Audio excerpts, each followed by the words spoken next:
Want to add a new location or missing place on Google Maps? Here's how to do it. First, launch your Google Maps.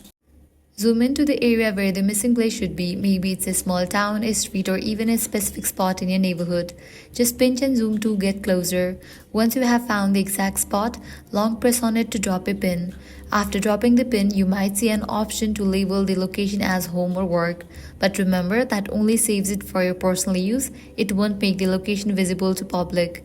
To make the location public, tap on the profile icon given at the top right.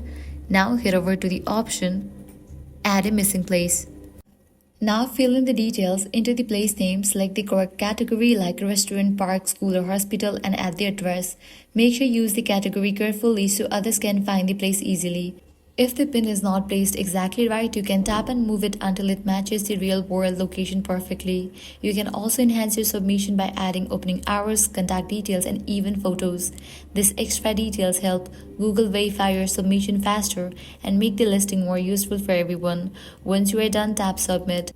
Google will review the location to make sure it meets their guidelines, and if approved, it will appear publicly on the map. And that's it. You have successfully added a new location on Google Maps. If this guide helped you out, do not forget to like, share, and subscribe.